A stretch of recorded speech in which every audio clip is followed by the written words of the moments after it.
Hi, I'm Peter Sleskine, Director of the Monterey Trialogue, a program hosted by the Middlebury Institute of International Studies at Monterey. Since the middle of the 20th century, relations among the United States, Russia, and China have had an enormous impact on each country separately and on the world as a whole.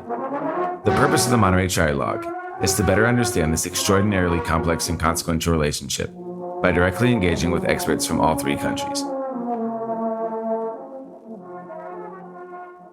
Today our guest is Karl Eikenberry, a retired lieutenant general in the U.S. Army, whose many titles have included defense attaché at the U.S. Embassy in China, commander of the coalition forces in Afghanistan, and U.S. ambassador to Afghanistan.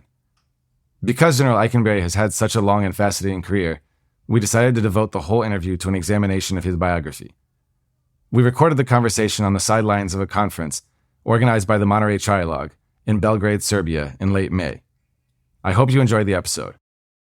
Welcome, Karl. Thanks, Peter. Good to be here. So, you were born in 1951 in Indiana at the very peak of the early Cold War. The Korean War was 1 year in. I will not ask you to give us your impressions from infancy of the Korean War, but perhaps if you could tell us about your childhood and adolescence in the 1950s and 60s, what the Cold War meant to you, what you thought of the Soviet Union, the People's Republic of China, communism. Growing up, moving around a lot of towns in the Midwest, it was not from a military family, but my father was a plant manager and pretty good at the job. And so he was frequently asked to move to a new city where there was a plant that was in trouble in terms of profitability. And he turned out to be a pretty good turn it around guy. And I say that because there in the Midwest, so-called Middle America, memories that I have from the Cold War going back to the famous occasional drill for nuclear attack, where I remember in elementary school, at least one or two occasions, the duck under the desk. And I'm not sure what that would have done had a nuclear weapon gone off close by. And not sure I was even of an age where I could actually comprehend exactly what we were doing. But memories that I still have clearly: Cuban Missile Crisis. My father was at Harvard Business School and taking an executive course, flew home and suddenly appeared there with us. And I remember a serious talk with my sister and I, which now I could start to comprehend the dangers that were faced at a very personal level. I remember junior high school years, images coming from China, from the Cultural Revolution. Two countries, the Soviet Union, China, far away, mysterious, thinking about the Soviet Union, an understanding of the danger that the United States of America felt, and looking at China from a distance, and just incomprehensible to me as a young boy with the chaos that was portrayed coming out of China at that time. The final point would be, Peter, it was interesting as you look back on life, accepted to the United States Military Academy for the class of 1973, meaning now I was in Goldsboro, North Carolina, had been accepted to the United States Military Academy. And then in the spring of 1969, still at Goldsboro High, receiving a letter from the Military Academy informing me that I would have to take 2 years of a foreign language when I arrived that fall, and to give a choice of what my preference would be for language study. And looking over the list, I do distinctly recall that there was a set of Romance languages. There was German, all sounded pretty interesting to me there in Goldsboro, North Carolina. This 17-year-old about to embark on an education at the United States Military Academy. And there was, then farther down the list, there was Russian language. And I thought that was pretty exotic. We were in the midst of the Cold War. I was going off to West Point. But below that was Mandarin Chinese. And now, to me, this was really exotic. Those images coming out of China at the time. Didn't know a lot about Asia. Had never traveled outside of the United States. So for that reason, just curiosity, and how exotic it all seemed, I selected Mandarin Chinese, which proved to be a decision that would do a lot to shape my later professional life. How important was the ideological element?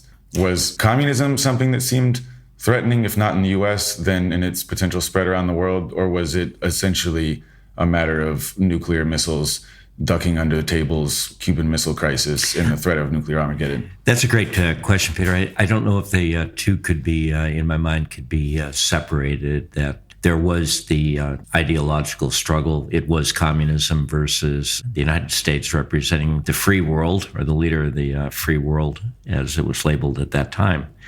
And then you've got this dangerous ideology, so to speak, nuclear armed. So I would look at them as to the extent my memory is a good one here and clear, I would look at the two as intertwined threats. You mentioned the free world. Do you remember how you understood that concept in the 50s, 60s? Probably in rather simplistic black and white terms without nuance, because as I'm growing up then, the adults that I'm interacting with, many of them are veterans of the Second World War, having gone through that experience. And I think that many of them framed the world that I grew up in the 1950s and 1960s as one that was divided into two blocks. There was the communist bloc, there was the free bloc, and then with those two blocks trying to gain influence in the developing world, or the so-called non-aligned world. So then you went off to West Point. What got you into a military career? How'd you make that decision? Peter, you look back and we tend to think that when we're going through life that we're faced with decisions and there's one important factor that leads us to make an important life choice or professional choice. But I think in most instances, it's contingency. There's luck and chance that's involved. For myself, I did grow up in a family which had a respect for the United States Armed Forces. My father was not a professional career officer, but he did serve, like so many of his generation, in the Second World War in the Pacific. And his experiences that he had in the Army were very positive. I think that was part of my motivation. The idea of just having an opportunity to get a full scholarship and to be able to do this on my own, which the military academies still offer, was important. And then perhaps just a sense of adventure. There's a military that I could join, and service would provide different opportunities for me. It was during the Vietnam War that I made my choice to go to West Point.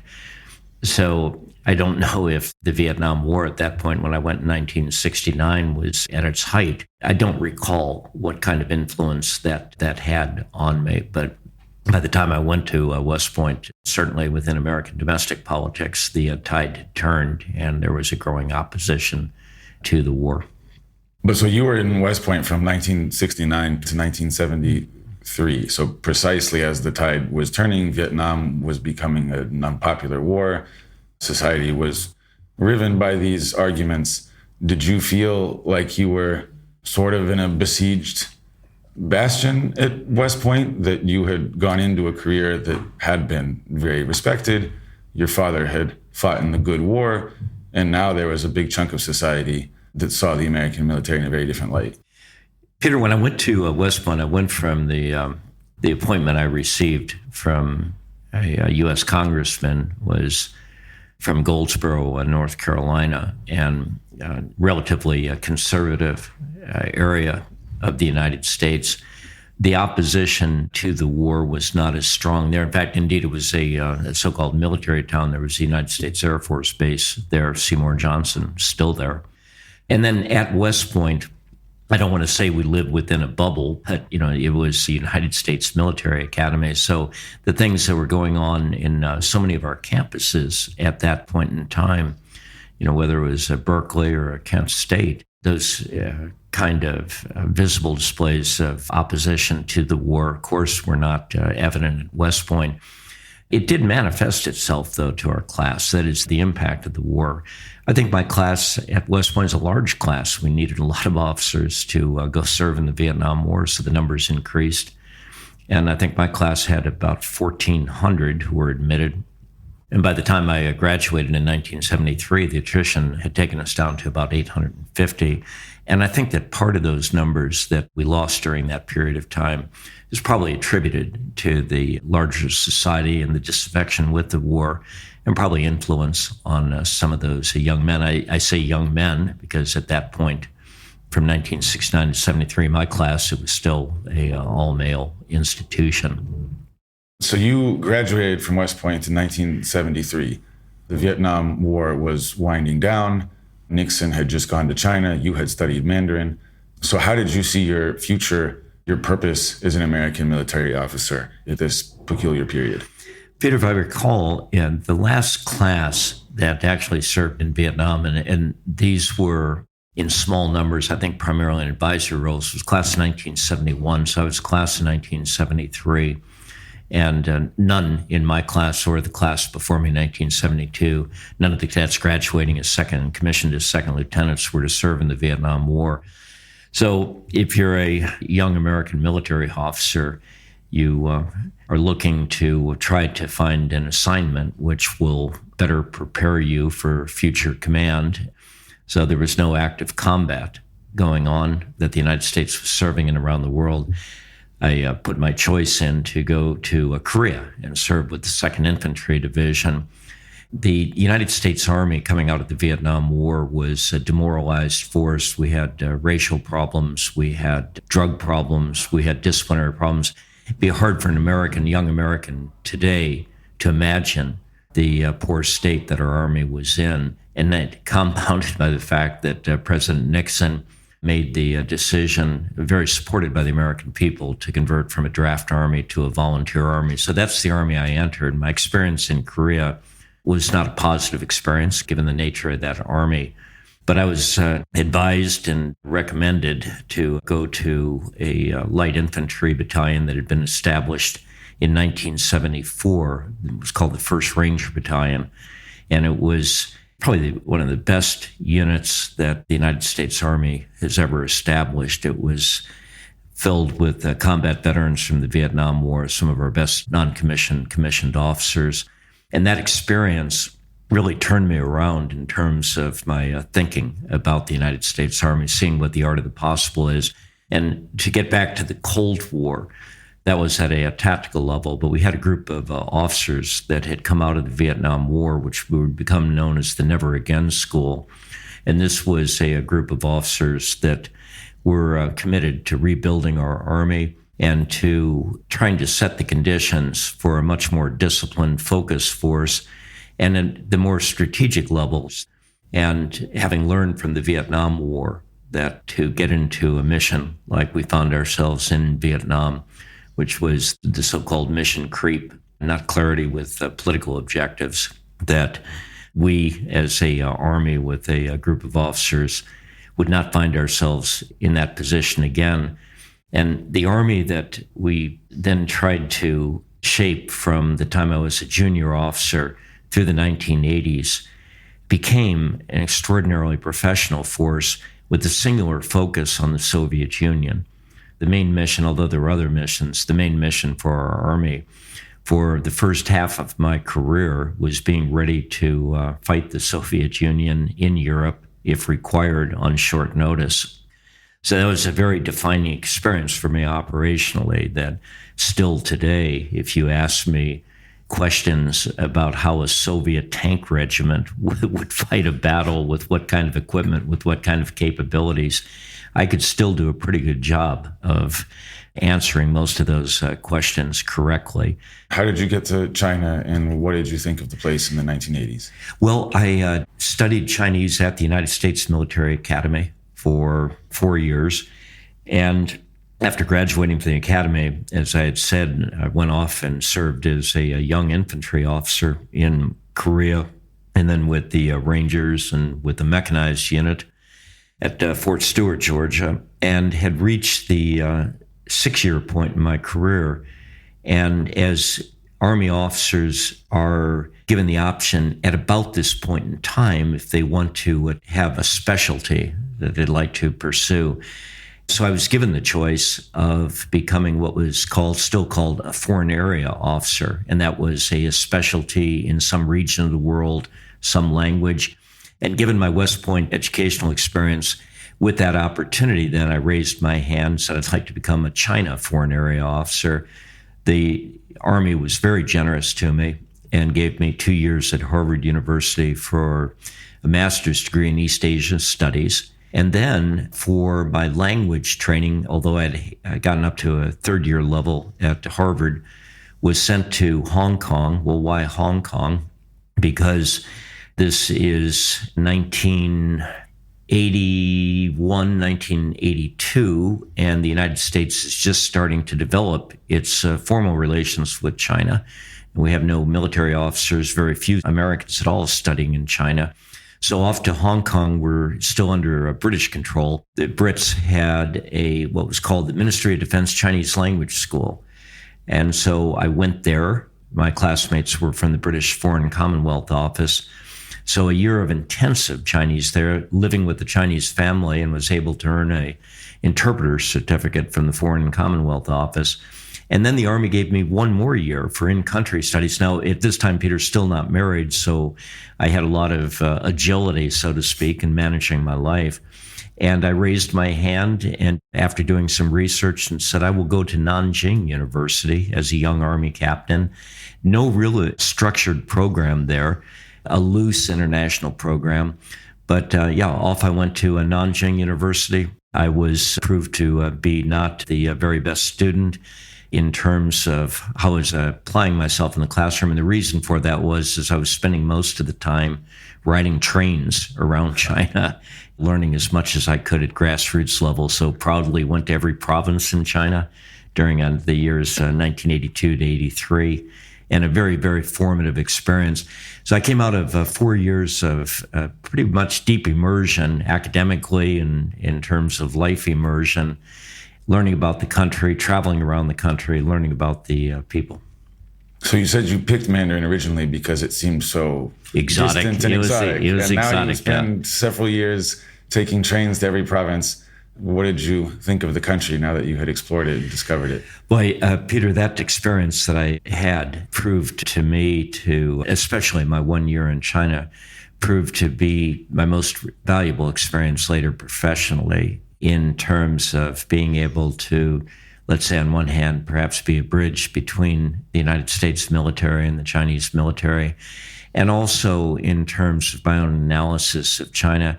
It's hard to understand today, and perhaps later we'll talk about this, the very different nature of the United States-China relationship broadly, country to country, military to military, that existed in the 1980s. Later, that relationship would start to be redefined, and jumping ahead to where we are today, highly competitive. Then you look at this highly so-called competitive relationship as it becomes more intense. There can be a tendency, I think, on both sides to start to even dehumanize the group on the other side of the table. So back to my experience in 82, 83, a lot of time, as I said, riding on trains with the hard seats, getting out there and meeting people around the country. That becomes an experience where from that point on, no matter how difficult the relationship becomes, you're looking at the other side of the table with a degree of empathy. Well, speaking of empathy, and you mentioned that at that period you weren't married yet. You later married a Chinese-American, Taiwanese-American woman. How did you meet? How did that affect your understanding of the country? After I left Nanjing University, I went to Hong Kong for a brief period of time, and then straight to Korea. Again, I was still a bachelor and had a lot of agility and a lot of flexibility in my decisions. Why Korea? Because after 4 years of studying China, living in China, it was time for me to get back to troop units and keep my operational competence. So off to Korea, and I was the deputy commander of a very elite infantry force, combined U.S. Republic of Korea, that was stationed just outside the demilitarized zone, what's called the Joint Security Area, known more famously to people as Panmunjom. So we were part of the U.S. ROK, what was called the United Nations Command Security Force at Panmunjom. and fascinating assignment, a good troop unit. And there, one day, with our commander, who was taking a very rare day of time away from our unit, the governor of Minnesota was visiting, and my later wife, Jeng, was with the governor, and she was in charge of the Asia trade desk of the Minnesota State Trade Office. She organized the trip for the governor and the delegation, a business trip, trade mission to the Far East, which included Korea. So they visited Panmunjom, and I was the acting commander. I met the governor. I talked to her. Turned out she had just been to China. China was just opening for her too. Her family, Peter, actually were from Dongbei, from the Northeast.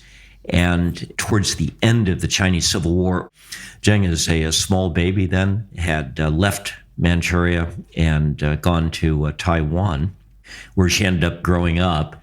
So now, as a U.S. citizen with the governor for the trade mission to the Far East, I meet her at Panmunjom, and we start talking, find out she's got a Chinese background. We're talking in Chinese as well as English. We start writing letters to each other, and voila, here we are married.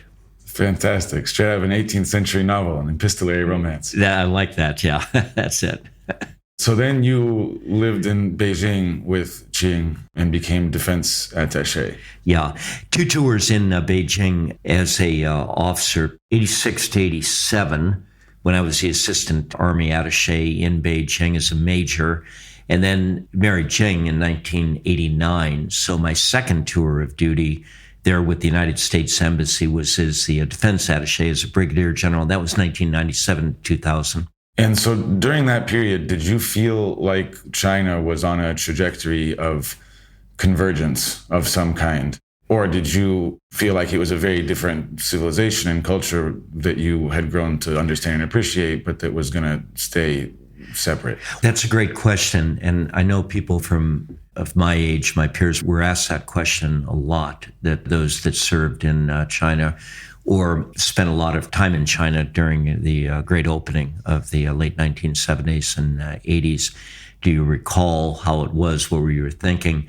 2 observations as a former military officer before talking about the political aspects of convergence was the security relationship. So in the mid-1980s, China shared a common view of the Soviet Union, which was a view that it was a threat.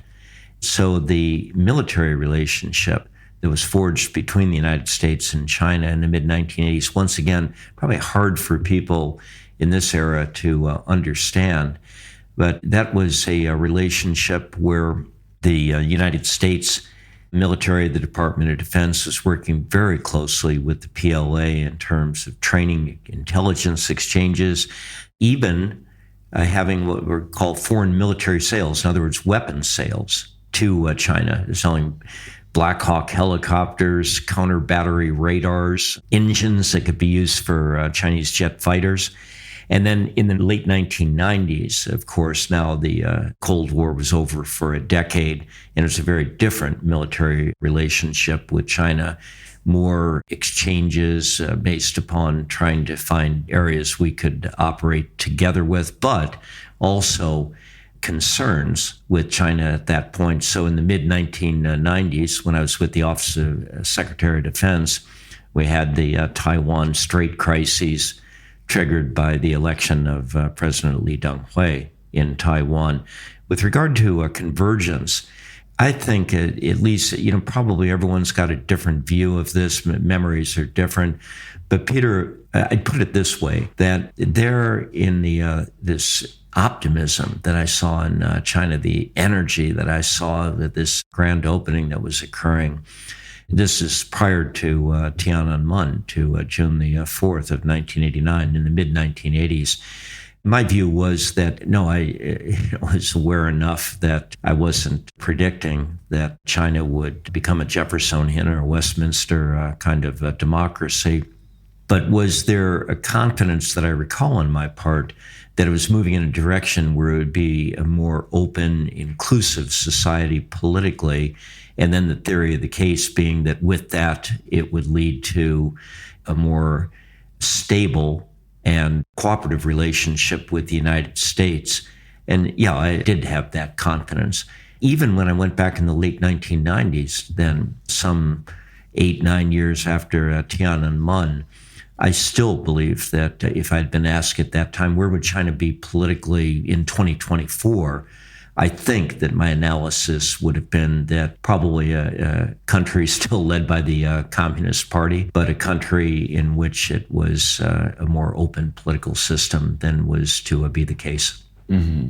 You said yesterday that you were glad that you had not been in China during Tiananmen. Can you explain that? So a lot of good State Department friends and military colleagues that I've served with over the years, coming and going, that I've been together with in China, either together or we're passing, or they were in China during 3 years and I was there 3 years later. More or less a kind of fraternity and sorority of China hands, so to speak, within our government and the armed forces. And Peter, is fascinating. Those that served, they were actually in Beijing on June the 4th, 1989, and lived through those very terrible days. In many cases, I found that their views of China, or more pointedly, their view of the Communist Party, were understandably deeply shaped by that tragedy. And to the extent that in some instances, I think it became very difficult for them to sit at the table and do what they're required to do, and then practice diplomacy or practice military diplomacy.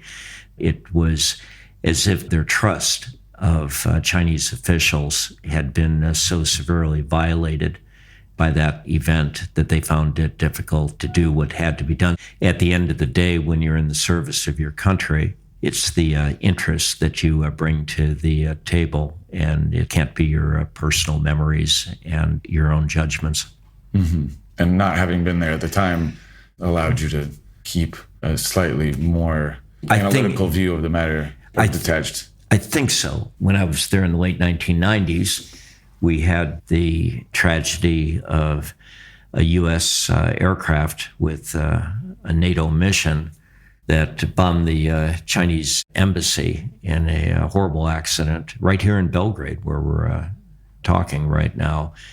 And that led to, understandably, a very sharp reaction from the Chinese government and some protest from the Chinese people in Beijing that were tolerated by the government, that were directed against our embassy. It was difficult being the defense attaché at the time, with a pretty large defense attaché office with me and their families. So I went through that experience myself. And it was interesting, Peter, you talk about how you try to apply your leadership over the course of career. That was a challenging time for me. The families they're living in Beijing, and they've got a very angry Chinese population. The Chinese are marching around our embassy and throwing rocks and paint through the windows, and got a lot of members, my team, that have got their offices that have been destroyed with their a lot of their personal mementos that were destroyed. So even there, some of members of my team, they were not to really recover from that mentally, and I could see it affected their performance later on. I maybe just seasoned enough at that point in time, and having been around the world a few times, you learn to try to take those personal experiences and you compartmentalize them as you must in order to continue with the mission. How important was the Belgrade bombing of the Chinese embassy here in changing Chinese attitudes toward the U.S.? Do you think it was a real turning point? You were talking about Tiananmen being a turning point in American attitudes towards China. Was the Belgrade bombing a real turning point, or sort of a temporary but very difficult flare-up to deal with? I would say, Peter, that if I look from the 1990s to where we are today, I'd call it a kind of a downward sine curve, that there's no one incident where you say this then leads to a real change of strategy, to a real change of feelings. It's cumulative. And so having worked on U.S.-China relations for some decades and being in and out of assignments at various points of time, I would say that the defining events for the Chinese military would be the first Gulf War in 1991, where the United States, our military operation in Iraq was stunningly successful. Chinese analysts in the early 1990s, as they were looking at the United States and the coalition getting ready to go in war, they were estimating 10,000, 20,000 Americans would be killed in this attack. It would be a really bloody fight. And then within 72 hours, the United States crushes Saddam Hussein's forces, and we have less than 300 killed, and many of them in accidents. So that was the so-called wake-up call maybe for the Chinese military and the leadership about how far behind they were and how lethal America's armed forces had become. Perhaps the next seminal event was in the mid-1990s, where China conducts military exercises to show it's around Taiwan, to include missile launches close to the island, to show its displeasure over the election of Lee Teng-hui and Lee Teng-hui's platform, where they had looked at it as more of a pro-independence line. The United States intervened with a show of force with a couple of aircraft carriers, and China didn't have a military response to that. So I think that was also important. To get to the Belgrade bombing, militarily important, once again, a demonstration of American military prowess, but also, I think, it's beginning, if we go back again to the mid-1990s, 2 aircraft carriers, China doesn't have a response. Now a bombing of the Chinese embassy with great precision, with the Chinese finding it very hard to believe that that was an accident, probably thinking that it was a deliberate attack, which it was not. I think then more of a stimulus for many Chinese, and especially those within the military, the national security community, that they would develop a military where if the United States decided that it was going to intervene, that the United States would have to pay a pretty significant cost for that. So Belgrade, I think more just from a nationalistic point of view, say, motivational, that we're going to be able to look the Americans in the eye, and the Americans are not going to be able to do this to us. So you're giving us a sense of what the Chinese might have felt at the time. To be, I guess, a bit more concrete, who were your counterparts in China? Who did you deal with? What was your personal relationship like with these people? And how did it develop over time? Are there any who you still see all these years later? Peter, in the mid-1980s, as I was talking about, it was a very much of a cooperative military relationship, certainly not allies, but given the common threat of the Soviet Union, I would call it a military partnership at least. Then in the late 1990s, as a result of Tiananmen, no more weapons sales, restrictions on the Congress is starting to place on U.S.-Chinese military exchanges. But that said, the relationship that the United States military had with the Chinese military in the late 1990s, although no weapon sales, a vast amount of exchanges, education, military professional exchanges, functional exchanges, say, military medicine, disaster relief. So the contacts that I had, they actually go back to the mid-1980s, but the contacts that I had as the defense attaché, once again, something we could not imagine in the year 2024. So my wife and I, the two of us together, took our representational duties pretty seriously. And very frequently, Peter, we'd have at our residence in Beijing, we'd have the president of the National Defense University of China, the head of the logistics department of China, a deputy chief of staff with the intelligence portfolio of the People's Liberation Army coming to our house very frequently. A lot of these senior leaders, ministers of defense, vice chairman of the Central Military Committee, would travel to the United States. And when they would travel to the United States, if it was at a very senior level, I would go with them. And generally, they'd take their wives. Jing would go with them. That's the kind of contact I had. Now, the day-to-day was through an organization that was called the Ministry of Defense Foreign Affairs Office. That was the portal, the official portal for international military relations with the People's Liberation Army. So I formally went through them. But the degree of and the amount of contacts and interactions that we had with the PLA was such that, yes, formally would go through that office, but that my ability to access most any leader within the PLA up to a pretty senior level was pretty remarkable. So you went to serve in NATO at a period in the 1990s, right? Peter, my NATO service was two direct NATO assignments. One is more tactical level. In the later 1980s, I served in a NATO Quick Reaction Force based in Vicenza, Italy. So your first stint in NATO in Europe, the Soviet Union was still the organizing Indeed, principle. yeah. This is now with the United States military having recovered well from the Vietnam War and now transitioned into a pretty good fighting force. My assignment in Vicenza, Italy was with a pretty elite parachute battalion, and our particular mission as part of a NATO Quick Reaction Force was the contingency if the Soviets were to mobilize and threaten Central Europe. The theory of the case was that one of the things that they would also do is mobilize on the southwestern flank, that is Turkish Thrace, Greece Thrace.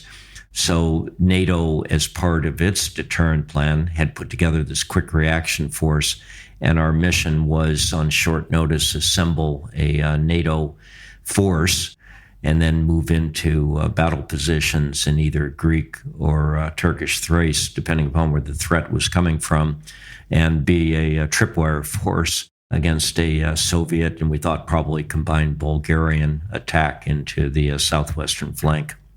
And just a few years later, the Soviet Union ceases to exist. Yes, yeah. And what was your reaction? What did you, because you were saying that after Vietnam, there was a refocusing on the single primary adversary. And now you've lost that focus. What did it mean to be an American military officer in the 1990s? Yeah, the moment of triumphalism that the Cold War had been won without a shot being fired. Very quickly thereafter, you recall, there's the first Gulf War.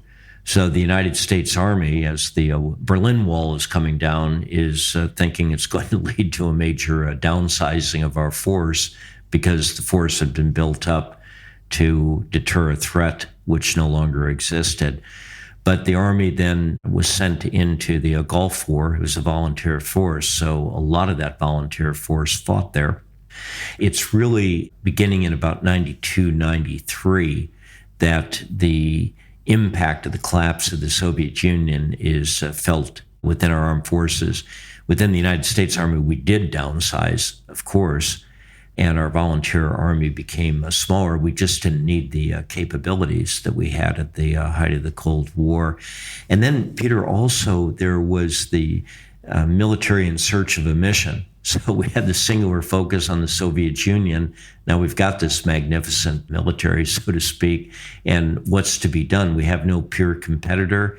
So the United States then in the 1990s is without peer competitor. Forces are sent into the Balkans as Yugoslavia is disintegrating. Forces are frequently employed for humanitarian assistance, disaster relief operations. Forces are standing at the ready for contingencies in the Middle East. And did that produce any pathologies? You say that it is a military in search of a mission. Is it, in some sense, a hammer looking for a nail? I think that some might say perhaps that's too simplistic of characterization, but it's a framing that's worthy of consideration. You've got this very potent military with all kinds of so-called expeditionary capabilities. That is the capability on short notice of going to almost any part of the world. You've got no peer competitor that's out there that's going to really be able to get in your way. With a volunteer force that is not a conscript force, so good in terms of what the volunteer force does for professionalization and indeed for capability, not so good in that it's detached then from the American people to an extent, and it's an easy force to commit. Mm-hmm. If you're a political leader in Washington, D.C., because you don't have to be concerned that members of Congress from around the United States, if it were a draft force, might be calling the executive branch and asking for more clarity about why U.S. forces are being sent to a particular part of the world. So all of that coming together to where, I think we were in an environment increasingly in the 1990s and then through the first decade of this century, where with this potent capability, without the political constraints of force employment, without peer competitors, that we go into a period of time where there's an over-reliance on the use of military force in order to achieve diplomatic objectives. So then 9/11 does not produce a peer competitor, but it does provide serious motivation. What was the mission then? How did you understand your objectives? Yeah, so first of all, in 9/11, I happened to be in the Pentagon on that day, serving on the Army staff. So it said I was there in Ground Zero in Washington, D.C. when al-Qaeda visited the United States of America. I knew very little about Afghanistan. Well, perhaps let's talk about the day of 9/11. So you said you were in the Pentagon on that day. Yeah. What sort of shock was it? What part of the building were you in? So on 9/11, Peter, I was in my office in the Pentagon, which is in the outer side of the Pentagon office. They're on the third floor. And American Airlines Flight 77 then hijacked and commandeered by the Al-Qaeda terrorist team. American Airlines Flight 77 then, it impacted into the Pentagon almost literally underneath my office where it hit at ground level. On my floor, there was 2 who were killed. Most of the casualties were on the first and second floor underneath me. But just 2 offices down from mine is where the 2 were killed. Probably the vertical stabilizer on the aircraft as it kind of nosedived into the ground, tore through the third floor, and just about 20 feet away is where we lost 2. And then below me is where the major casualties occurred. When the aircraft then hit, I was sitting in my office getting briefed by a major, and suddenly there was the shock. And I looked out the window and it was orange, and that was the flame, and felt the heat. And by the grace of God, about 2 months before, that wing of the Pentagon, the renovation had been completed. And so the glass outside of my office was called Mylar, and it was shatterproof, put in for that reason. So the glass did not break. Had it broken, I would not be here. We got outside of the office. The smoke was quite thick, and we stayed behind to get somebody out of their office where the bolt had been shut. By the time we moved out ourselves, it was getting pretty late in the day. We managed to get down a corridor of the Pentagon as we worked our way through the smoke, Peter, and finally got to a clearing. I held for a period of time. There were a couple of officers that were still in pretty good shape, and we checked the areas that we came from. And then we suddenly heard this roar and thunder, and that was the collapse of the section of the Pentagon that we had just come over to before we got to the cleared area. So at that point in time, I was a young Army brigadier general and told the team, we've done as good as we can. So we got out at that period of time. But yeah, pretty dramatic day. I didn't, cell phone coverage knocked out because of the overload in the Washington, D.C. area, and didn't get home until about 5 o'clock in the afternoon. So it was, 7-8 hours after the attack. And my wife, Jeng, she had received word that I had not made it out of the Pentagon. So it was a pretty dramatic reunion with her at Fort Belvoir, Virginia. Yeah, man, that must have been terrifying. Dramatic day is certainly an understatement. It was, yeah. You get a new perspective on life. So in the hours and days afterwards, as you discovered what had taken place, what reaction did you expect from the U.S. government, and what did you think would be a suitable reaction? I knew, Peter, that as the intelligence came in, that the Bush administration, any administration, certainly if the Al-Qaeda leadership was not turned over by the Taliban, which the Bush administration did seriously negotiate with the Taliban. Not negotiate, it was, of course, a demand that they turn over the Al-Qaeda leadership to the United States. that when the Taliban government equivocated and then became clear would not do so, that there was no other course of action for the Bush administration, or as I said, any administration that would have been in office at that time, but to launch an attack into Afghanistan and to try to find bin Laden. The planning began immediately then within the Pentagon and U.S. Central Command down in Tampa, Florida, with the responsibility for that part of the world. The planning began for the intervention into Afghanistan. And I was secondarily involved in the planning. I was with the Army staff, the so-called Joint Staff in the Pentagon was ones that would be doing the direct planning, working with U.S. Central Command. But I was part of the team that was preparing the Chief of Staff of the Army and the Vice Chief of Staff of the Army at that time for their meetings in their role as a member of the Joint Chiefs of Staff. So aware of the planning that was going on, but not one of the direct planners myself. So then you end up in Afghanistan and stay there for quite a long time. What was the objective? How did that change over time? So I arrived in Afghanistan about a year after 9/11. I served on the Army staff and then was sent in as a major general to help the international community, actually working very close with the UN Special Representative of the Secretary General, Ladkar Brahimi, a really great Algerian diplomat, to help the key members of the United Nations team and work with our allies on the ground to help the Afghans establish a national army and a police force, help them with their efforts to stand up a judicial system. The term we used was security sector reform. So my first tour of duty, of what were to be three in all, two military and one as a diplomat. The first time I was there, Peter, was helping the Afghans to build capability. I wasn't an operational commander, so to speak. So we had one mission within Afghanistan that was operationally focused. And that was, now that we did not get bin Laden in the first wave when we began the attacks into Afghanistan in the late fall of 2001, the year prior.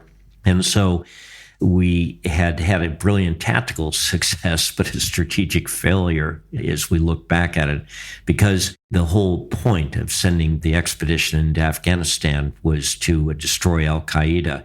And we disrupted al-Qaeda, but the leadership escaped into Pakistan. So now we're in a position in Afghanistan where the operational mission is slowly transforming from find and destroy al-Qaeda to fight Taliban, which is starting to reconstitute itself.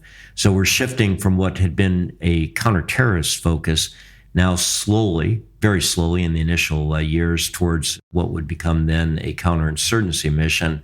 And my role there, as I said, the first time was not operational. It was helping the Afghans to develop the security capabilities that they would need for U.S. forces to disengage. In other words, the capabilities for the Afghans to create a stable, self-governing country.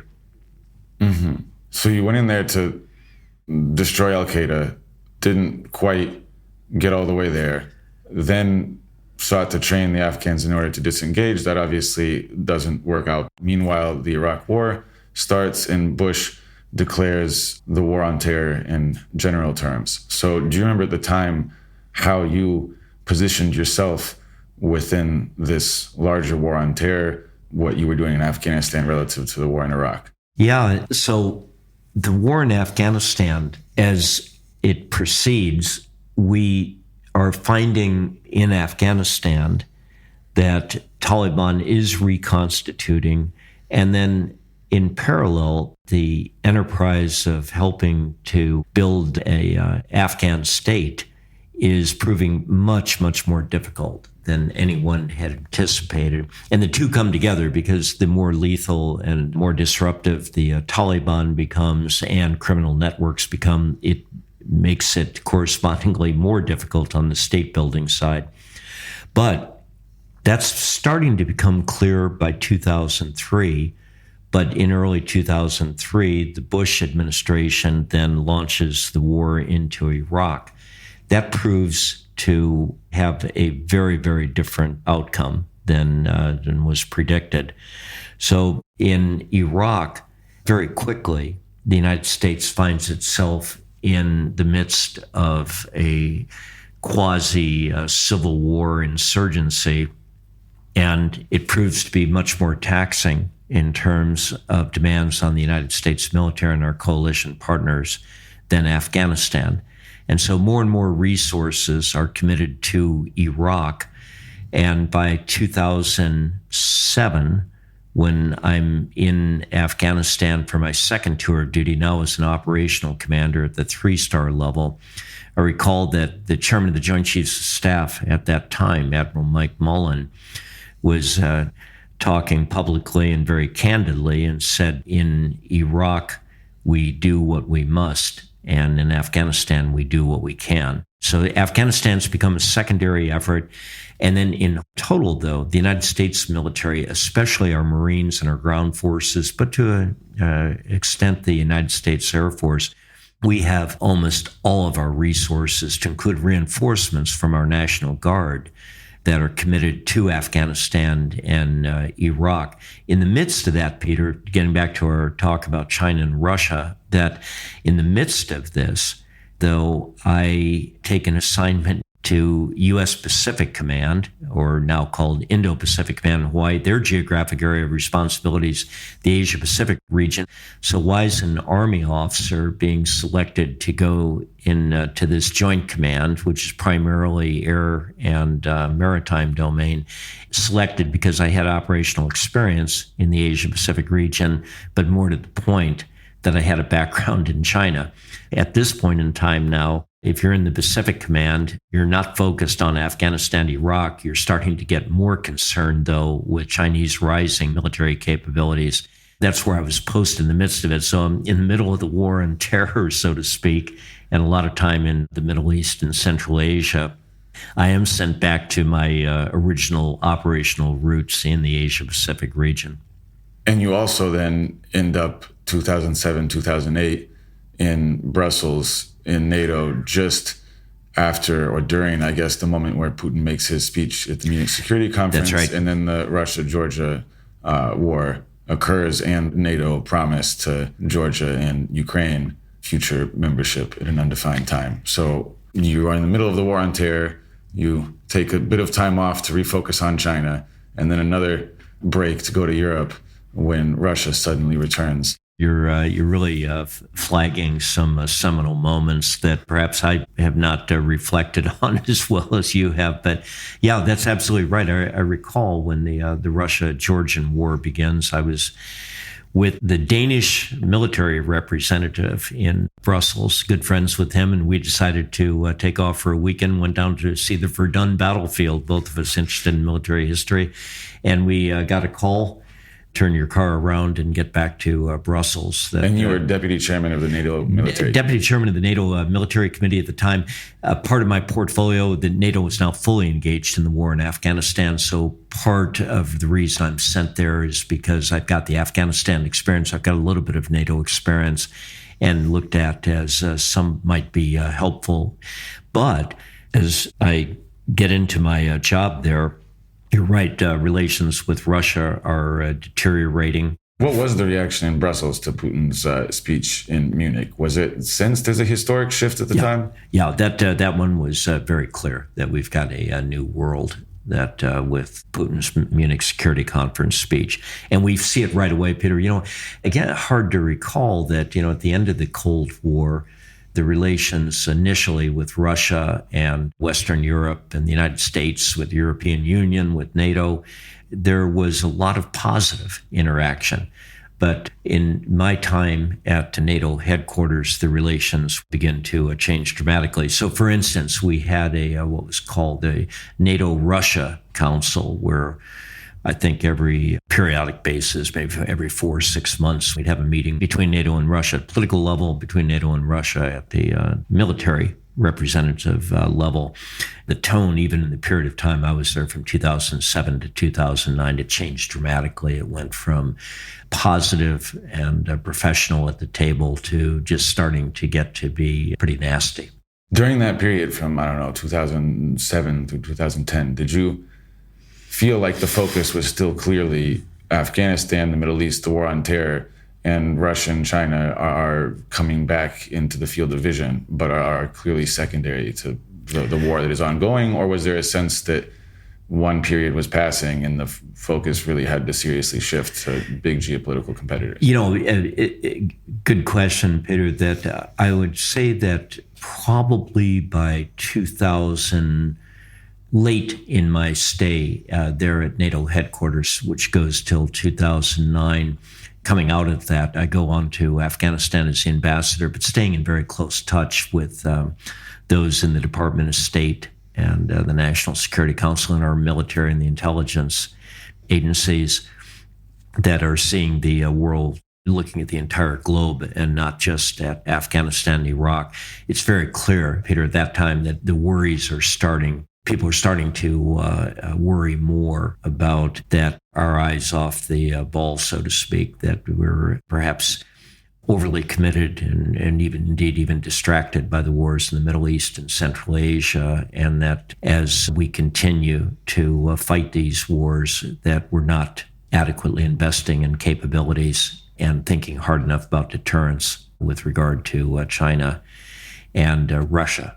What we got extraordinarily good at after 9/11 through the year, let's say 2012, 13, 14, during this period of time, on the spectrum of warfare, from anything from maybe at the one end from humanitarian assistance, disaster relief, peacekeeping operations, to the high end, all-out conventional war.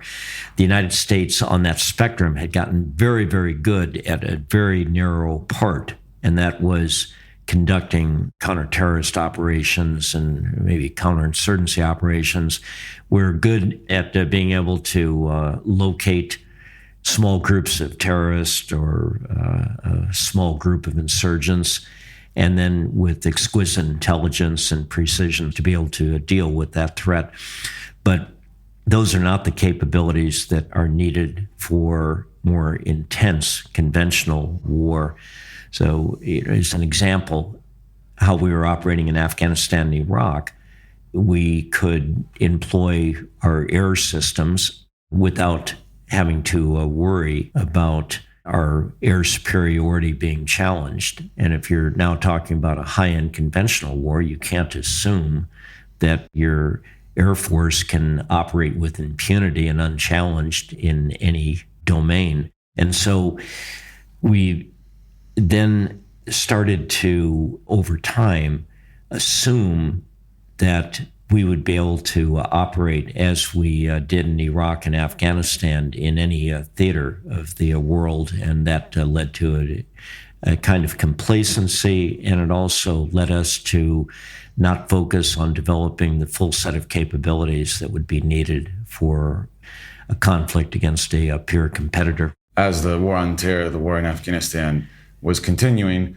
you had posts in the Pacific, in Europe, and there was a sense that Russia and China might matter once again. But you also, it sounds like, had contacts with representatives of the Russian and Chinese governments in Afghanistan proper.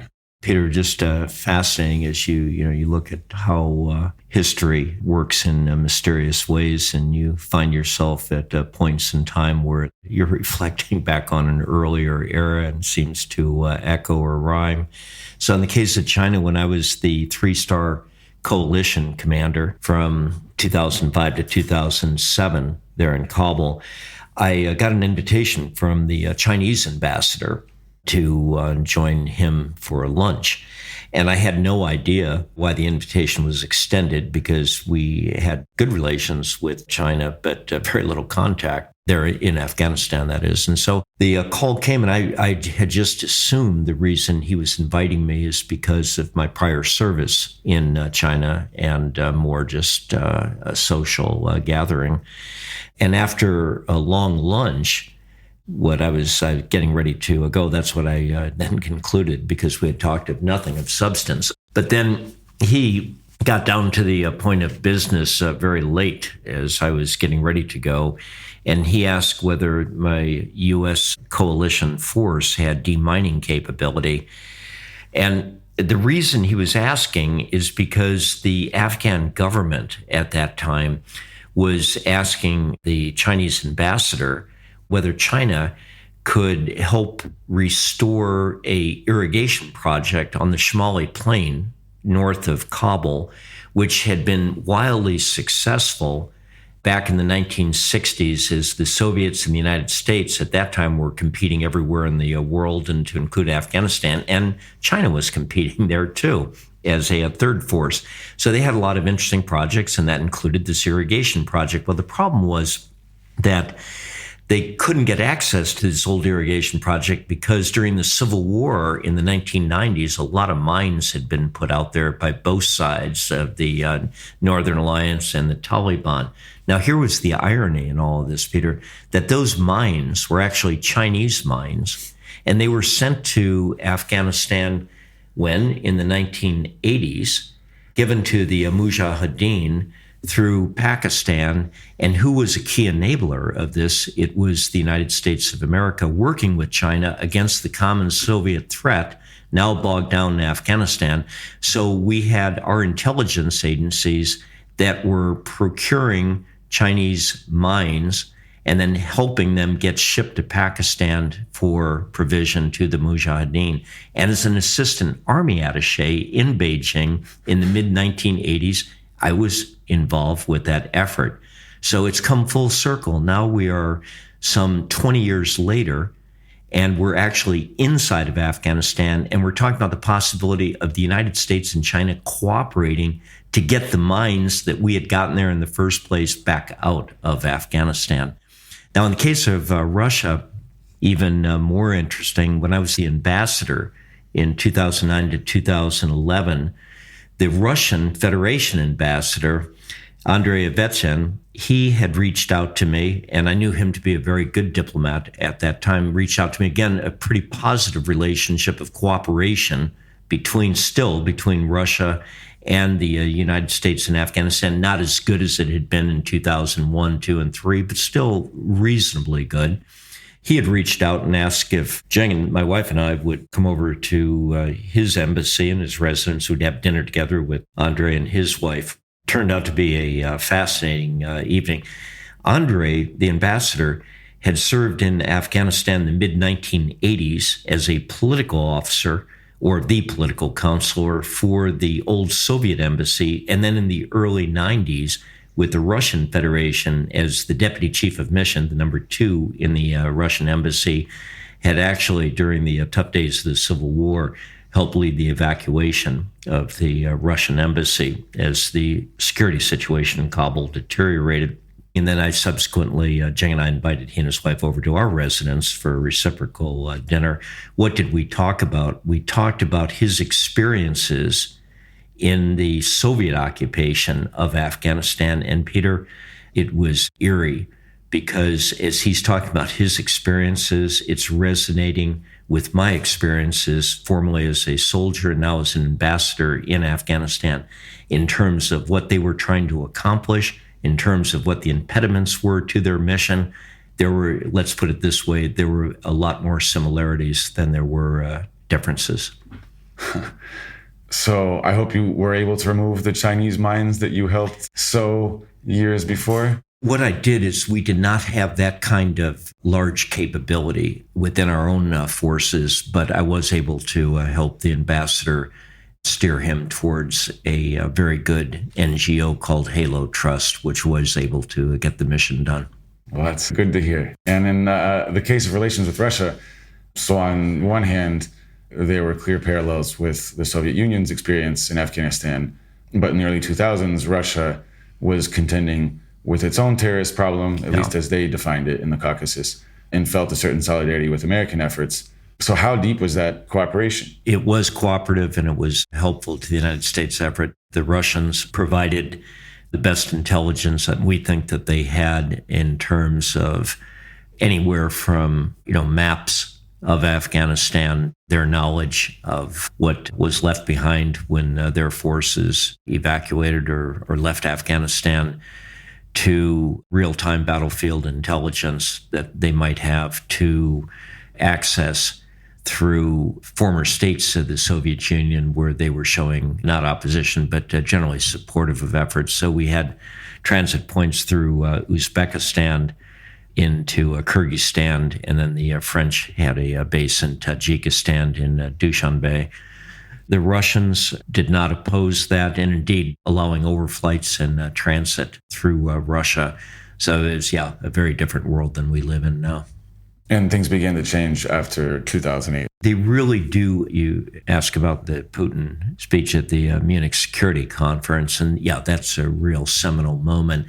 So it's not that everything deteriorated thereafter. I talked in 2010 about meeting with the Russian ambassador Vechin, and still pretty cooperative. But there's more deeper substantive cooperation that we had in 2001 to maybe 2004 and 5 that clearly had begun to evaporate. So the war in Afghanistan, the U.S.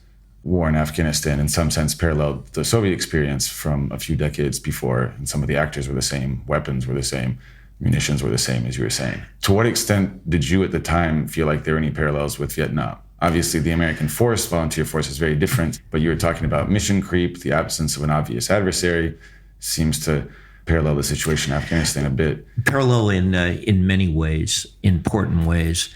The differences are there.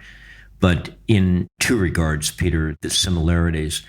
The one is that to be engaged in a war in which military force is being used, but there's no clear political objectives, and that sets the conditions then for the so-called mission creep. The lesson being that if you're going to commit force, you have to have clear political objectives for that force to be trying to achieve or supporting of some kind of overall political mission. Otherwise, without that, once at least a democratic country commits force, it takes on a logic of its own. Without a clear political objective, then the objective becomes just fighting. Without clear war aims, that can lead to very bad outcomes. And then the second would be that when you go into a limited war, and in some instances, the limited war may not be possible to avoid, but a risk is needing to continue to reevaluate where is the national interests lie. And with your national interest, of course, you start with prioritizing what are the existential threats, or what are the really great geopolitical threats that our country is facing. As we go into Afghanistan and go into Iraq in 2001, 2, 3, during this period of time, we'd say militarily, at least, we have no peer competitors out there. And we reach a point probably by 2010, still fixated in the Middle East and Central Asia, and now starting to sleepwalk strategically, so to speak, where the Russia Federation is starting to develop capability and more aggressive designs, and China's developing a lot of capability, but we're quite distracted.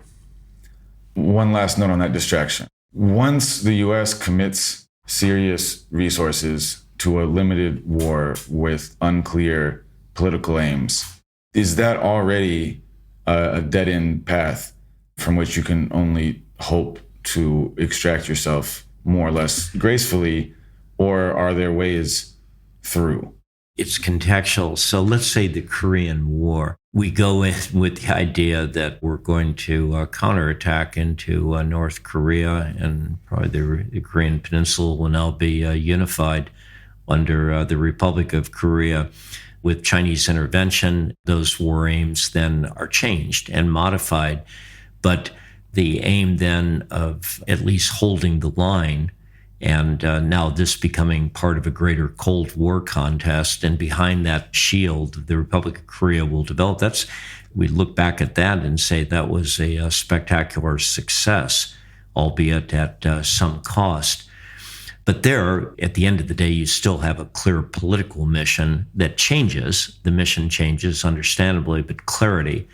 In the case of a limited war such as Vietnam, where initially the assumption is you have a coherent South Vietnamese government with a degree of assistance, which will allow them to stabilize and eventually strengthen the country, that proves over time to become a more costly mission. And eventually we realized with hindsight, it was overreach and distracting us from the greater threat posed by the Soviet Union. So in the case of Afghanistan and Iraq, When we go in, the mission is simply defeat al-Qaeda, topple Saddam Hussein, but there's not clarity on what follows. And so you end up then with these very expansive counterinsurgency operations that are ongoing, but without clearly defined political goals. Those can become very costly. And then once you're in and you've used military force, it becomes very, very difficult to find a way back out again, because the argument is we've invested so much already, we need to just keep fighting, and then hope becomes your strategy, and eventually we'll find a way out of this. Then things change one day. The political leaders, they change, they wake up, and they realize that the costs are too great. But in the case of Afghanistan, that was about 20 years in the making. And in the case of Iraq, it was about 8 or 9 years before the realization was there that we had to change course. Where does Ukraine fit into this pattern? Obviously, there are no American boots on the ground, but people talk about the Korean analogy. The Russians clearly had Afghanistan and Iraq in mind, in an assumption that American attention only lasts so long. So these previous cases are clearly in the imagination. So where do you think it fits in this pattern? That's a great question. We don't know. The big difference, as you led with there, Peter, is that we don't have U.S. forces engaged, which would make this a much more costly and an existentially greater threat that we'd be facing at this time, or risk that we'd be facing. But where we are in the Ukraine war, it's not terribly costly to the United States. The amount of munitions and weapons that are being provided to Ukraine are in the greater scheme of the United States defense budget, and the tax burden on the American people is not significant. The greater risk comes in terms of escalation with Russia. But I don't know. This war looks like it's going to grind on for several more years at least, and no one seems to be able to have clarity as to how this could come to an end diplomatically. Thanks for listening to the Monterey Trialogue podcast. Make sure to subscribe to the show so you don't miss out on any episodes. I'm Peter Sleskeen. The Monterey Trialogue podcast is hosted by the Middlebury Institute of International Studies and produced by University FM.